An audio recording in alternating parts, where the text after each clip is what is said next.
Saudara dan saudari, Shalom. Apa kabar Anda hari ini? Harapan saya Anda dalam keadaan sehat dan tidak kekurangan suatu apapun, tentu saja di dalam perlindungan Tuhan kita Yesus Kristus. Amin. Nah, saudara-saudara, setiap agama yang ada di dunia ini tentulah mempunyai sumber ajaran iman masing-masing. Demikian pula di dalam Gereja Katolik. Gereja Katolik mempunyai sumber ajaran iman yang berbeda dari agama yang lain. Nah, itulah persisnya yang akan kita bahas pada kesempatan ini. Mari kita lanjutkan. Secara umum ada 3 sumber ajaran iman di dalam Gereja Katolik, dan itulah yang akan kita bahas satu persatu. Di poin yang pertama, sumber ajaran iman bagi Gereja Katolik adalah apa yang kita sebut sebagai kitab suci Alkitab. Nah, lalu apa yang dimaksudkan sebagai kitab suci ini? Apa yang dimaksudkan sebagai Alkitab ini? Kitab suci atau Alkitab Katolik adalah penyampaian diri Bapa melalui sabdanya dalam Roh Kudus yang hadir di dalam gereja dan berkarya di dalamnya. Jadi sebenarnya Alkitab itu bagi umat Katolik adalah bagaimana Allah menyampaikan dirinya, bagaimana Allah menyatakan dirinya dan hadir lalu kemudian berkarya di dalam gerejanya. Sebagaimana dimaksudkan di sini Kolose 3 ayat 16. Nah, sekaitan dengan hal itu, Gereja Katolik meyakini bahwa penyampaian pernyataan diri Allah melalui 2 cara, yaitu cara yang pertama adalah cara lisan dan cara yang kedua adalah secara tertulis. Cara lisan adalah sebagaimana diwariskan oleh Yesus kepada para rasul yang diwartakan secara lisan. Nah, ini tentu saja Bapak Ibu Saudara-saudara, karena ketika Yesus masih berada di dunia ini, pun juga ketika dia sudah naik ke surga dan tertinggallah para murid-muridnya, belum ada keseragaman tertulis tentang ajaran Kristus itu sendiri yang terkumpul di dalam sebuah buku. Dan itulah sebabnya perilaku, tindakan-tindakan, kebiasaan-kebiasaan yang dilakukan oleh para rasul, para murid pada waktu itu adalah hal yang sangat penting sebelum ditemukannya bentuk buku yang kita sebut sebagai Alkitab. Lalu kemudian penyampaian diri yang kedua, pernyataan diri yang kedua dari Allah adalah secara tertulis. Dan itulah yang kita sebut sebagai Alkitab. Nah, satu hal yang saya mau katakan adalah, saudara-saudara, terlepas dari fungsinya sebagai sumber iman, adalah sangat mengagumkan bahwa Alkitab ini ditulis selama ribuan tahun di tempat yang berbeda-beda oleh penulis yang berbeda-beda, tetapi ketika dikumpulkan menjadi satu buku, nampaknya memang nyambung antara 1, 2, 3, dan seterusnya. Diawali dari kitab Kejadian sampai pada kitab Wahyu. Itulah sumber yang pertama, yaitu kitab suci atau yang kita sebut sebagai Alkitab. Kemudian sumber ajaran iman yang kedua di dalam Gereja Katolik adalah tradisi suci. Namun harap dibedakan saudara-saudari, apa yang dimaksud dengan tradisi di sini? Tradisi yang kita maksudkan di sini bukan seperti tradisi adat istiadat di dalam daerah, tetapi yang dimaksudkan dengan tradisi di sini adalah kebiasaan-kebiasaan suci yang dilakukan oleh para pendahulu kita, para rasul, dalam rangkaian pernyataan imannya kepada Tuhan Yesus Kristus.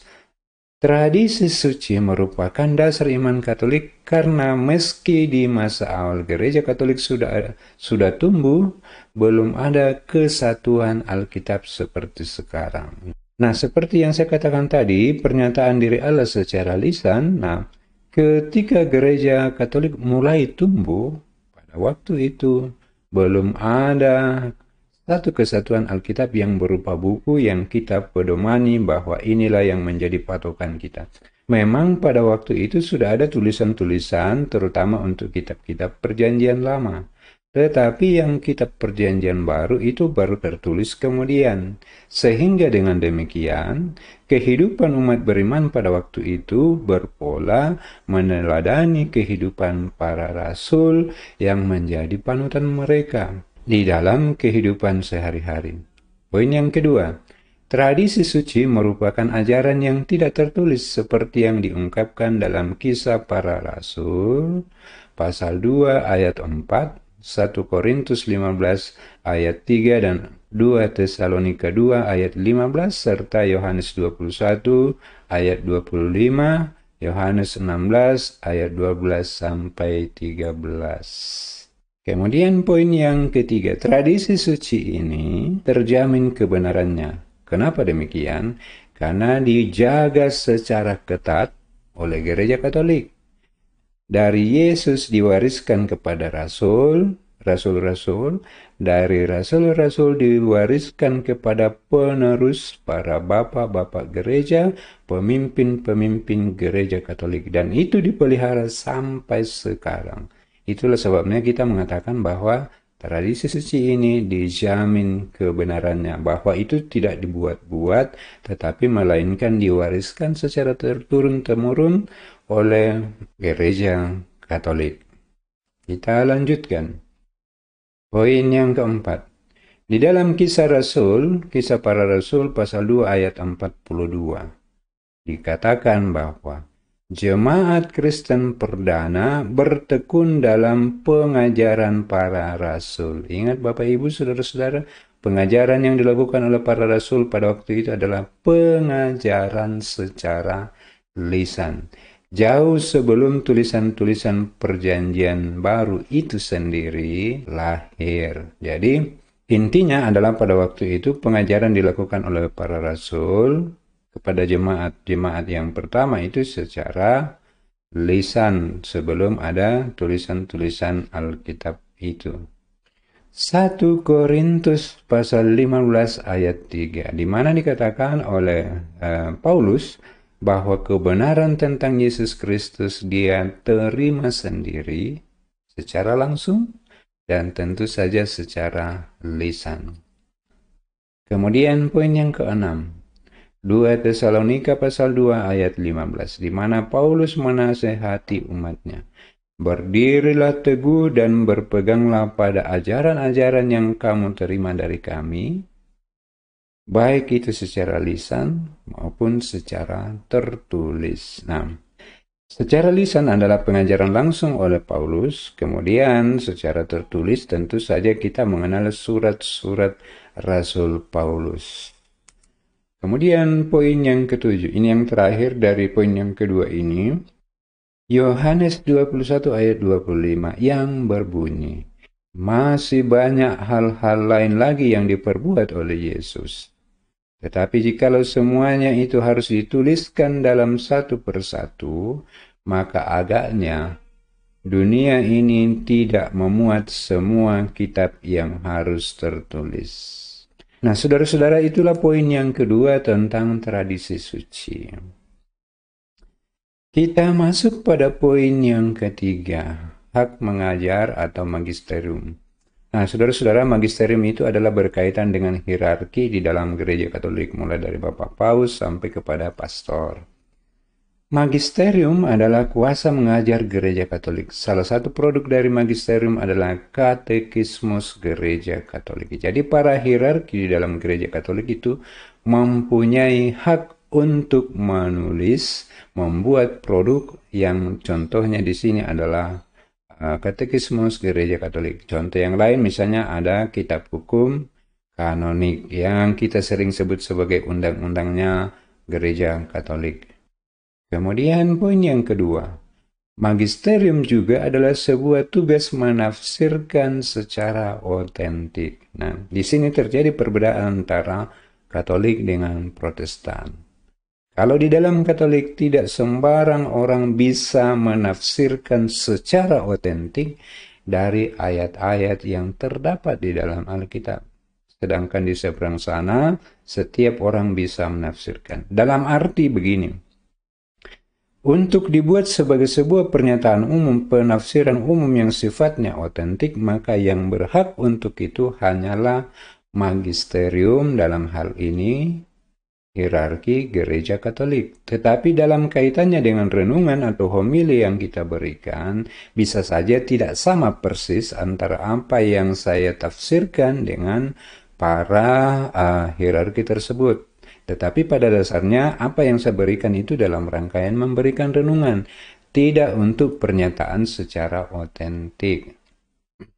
Yang ketiga, wewenang mengajar hanya dipegang teguh oleh gereja yang satu, kudus, Katolik, dan apostolik agar tidak terjadi tafsir yang menyebabkan. Ini contoh konkretnya. Di dunia saat ini sudah ada denominasi dari aliran Kristen. Dan Katolik di seluruh dunia hanyalah satu. Dan itulah sebabnya Gereja Katolik mempertahankan bahwa hak mengajar itu adalah ada pada hierarki atau ada pada magisterium itu sendiri. Ini untuk apa? Untuk menghindari jangan sampai ada aliran-aliran di dalam Gereja Katolik. Nah, seperti itu tujuannya.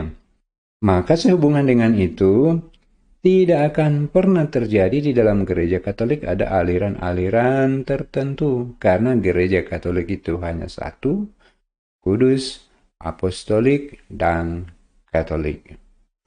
Kemudian di poin yang keempat, Tuhan Yesus sendiri memberikan wewenang itu kepada Petrus secara pribadi. Di atas batu karang ini, Santo Petrus, aku akan mendirikan gerejaku. Artinya, Santo Petrus diberikan wewenang untuk mengajar secara langsung dari Tuhan Yesus sendiri. Kemudian itu diwariskan oleh Santo Petrus kepada para bapak-bapak gereja, atau dalam hal ini para paus, mulai dari yang pertama sampai pada yang saat sekarang ini. Nah, saudara-saudara, demikian sharing singkat kita ini. Saya berharap bahwa daripadanya ada manfaat dan ada pengetahuan baru yang boleh kita terima bersama, yang berguna untuk pengembangan iman kita secara Katolik. Salam sehat dan semoga Tuhan Yesus memberkati kita semua. Amin.